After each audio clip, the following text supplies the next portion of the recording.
할렐루야. 한 주간도 주님 안에서 승리하셨습니다. 살아있음이 하나님의 은혜입니다. 사순절 기간이고 또 코로나 여러 등등의 세상은 혼란하지만 우리는 한결같이 또 성막 강해설교 10강으로 여전히 달려갑니다. 오늘은 언약궤에 대한 하나님의 말씀과 그리고 하나님의 의도와 목적과 뜻을 함께 알아가기로 하겠습니다. 다윗의 열쇠를 드립니다. 주님의 이름으로 여러분 사랑하고 환영합니다. 이사야 22장 22절 하늘의 문을 열면 닫을 자가 없고 닫으면 열 자가 없는 축복의 이 한 해 되시기를 중보기도 하고 있습니다. 구독과 좋아요 알림은 저와 여러분이 전파 선교사로 섬긴다는 거 또다시 말씀드립니다. 오늘 본문 말씀 출애굽기 37장 1절 2절 버살렐이 조각목으로 궤를 만들었으니 길이가 2규빗반 너비가 1규빗반 높이가 1규빗반 순금으로 안팎을 싸고 위쪽 가장자리로 돌아가며 금태를 만들었으며 고리 넷을 부어 만들어 네 발에 달았으나 이쪽에 두 고리요 저쪽에 두 고리며 조각목으로 채를 만들어 금으로 싸고 채를 궤 양쪽 고리에 끼어 궤를 매게 하였으며 순금으로 속죄소를 만들었으니 길이가 2규빗반 너비가 1규빗반이며 금으로 그룹 둘을 속죄소 양쪽에 쳐서 만들었으되 한 그룹은 이쪽 끝에 한 그룹은 저쪽 끝에 그 속죄소와 한 덩이로 그 양쪽에 만들었으니 그룹들이 그 날개를 높이 펴서 그 날개로 속죄소를 덮었으며 그 얼굴은 서로 대하여 속죄소를 향하였더라.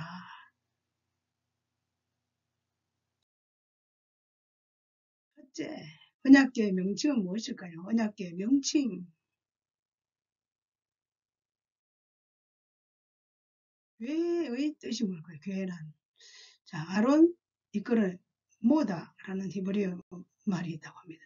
이스라엘 백성들은 언약궤를 중심으로 모여 진을 치거나 행진했다. 광야에서도 여호와의 언약궤가 앞서 행하면 그들이 쉴 곳을 찾았고 이스라엘은 그곳에 머물러 진을 쳤다고 합니다.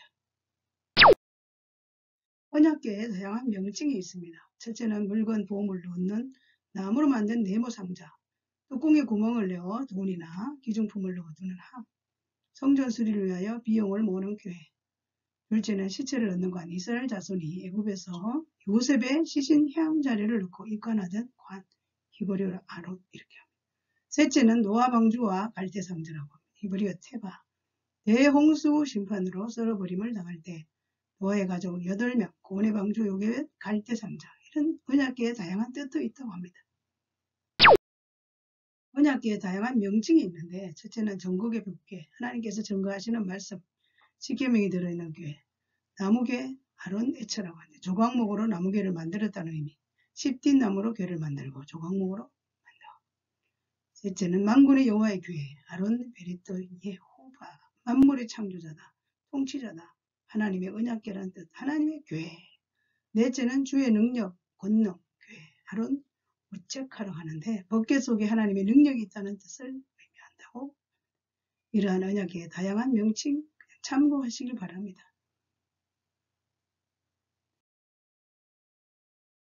둘째, 언약궤의 제작은 뭘로 했을까? 언약궤 제작. 언약궤는 조각목으로 시딤 나무를 가지고 만들었는데 언약궤가 모세 8차 시내산 입산을 앞두고 하나님께서 주신 명령에 의해서 조각목, 아카시아 나무 일종이지만 옹이, 나무의 몸에 박힌 가지의 그루터기, 그래서 좋은 목재 아니라고 천하게 여긴 나무라고 합니다. 성경에서 나무를 사람으로 상징하는데 인생은 광야 같은 세상에서 제 멋대로 자란 조각목같이 볼품없는 존재라는 겁니다. 볼품없는 존재.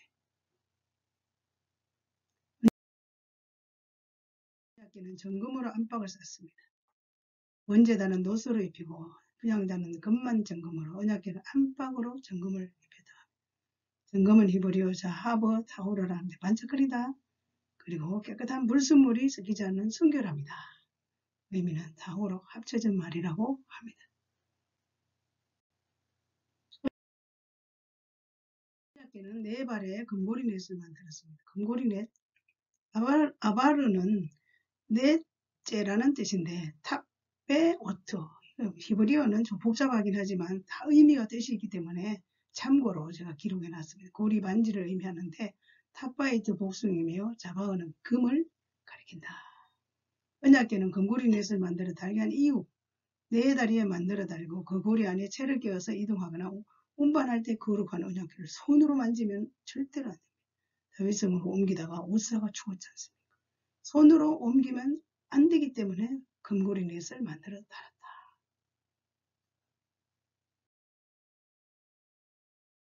셋째, 언약궤의 관리는 어떻게 했을까? 언약궤의 관리. 언약궤는 잘못 보면 죽임을 당했습니다. 언약궤 관리가 너무 엄격하고 철저했다고 합니다. 베스메서 사람들이 여호와의 궤를 들여다보므로 그들을 치사 5만 70인을 죽였다. 성소, 정말해서 언약궤는 거룩한 것. 잠시라도 들어가 성소를 보면 죽습니다. 그래서 히브리어로 케발라, 순식간 침 삼킬 동안에 죽음을 면치 못한다는 것입니다.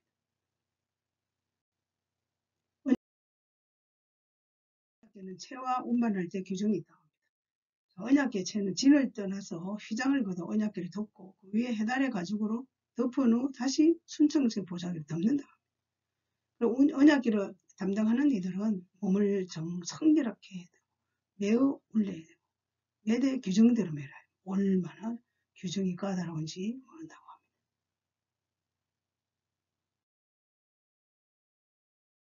넷째, 언약궤의 특징이 뭘까요? 언약궤의 특징. 언약궤의 특징은 나무궤를 하는데 언약궤를 전체로 볼 때 나무궤는 언약궤의 몸체에 해당하는 부분이랍니다. 나무궤는 장방형으로 크기와 길이 그리고 폭과 높이가 각각 지정되어 있다고 합니다. 모세의 명령 따라 나무궤는 버살렐과 오홀리압이 만들었다.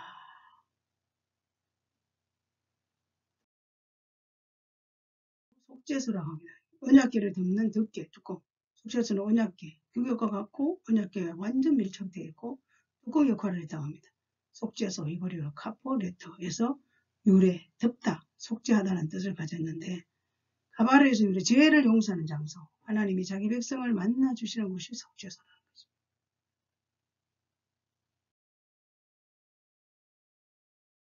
다섯째, 언약궤의 구속사적 교훈은 뭘까요? 언약궤의 구속사적인 교훈이 있습니다.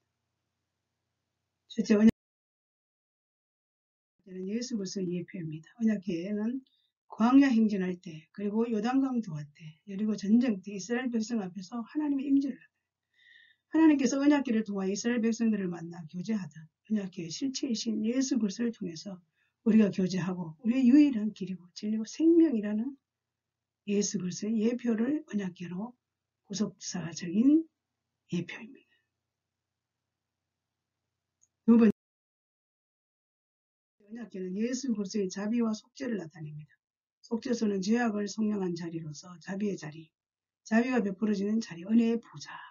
하나님께서 화목 제물 대신 예수 그리스도의 피를 부시고 우리가 전에 지은 죄를 간과해 주시고 보배로운 피, 지극히 귀한 존경받는 우리가 구원받을 만한 자격이 없는데 예수 그리스도의 그 자비와 속죄로 인하여 구원의 백성 되었다는 게 얼마나 놀랍습니까?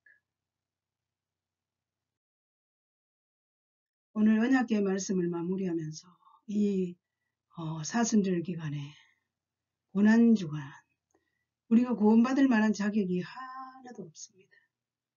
구약의 성소는 하나님의 임재를 일시적으로 상징했지만 이스라엘이 패망함으로 따라서 그 상징적인 의미가 퇴색 점점 되었습니다. 오히려 성경은 하나님께서 온 땅에 임재하시는 임마누엘의 약속을 점차적으로 선명하게 제시해 주셨습니다. 태초의 말씀이 육신을 입고 이 땅에 오신 성육신 사건으로 우리 죄를 위해 오신 예수 그리스도의 그 보배로운 피 속죄함 때문에 주님과 교제하고 사는 축복을 받은 저와 여러분의 이 자부심과 긍지심을 가지고 어려운 시대지만 코로나 시대를 믿음으로 승리하시고 우리를 위해 이 땅에 오신 예수 그리스도의 그 감동적인 구원의 은혜를 기억하며 믿음으로 이 한 주간도 주 안에서 늘 승리의 승전가를 부르시기를 주님의 이름으로 축복합니다.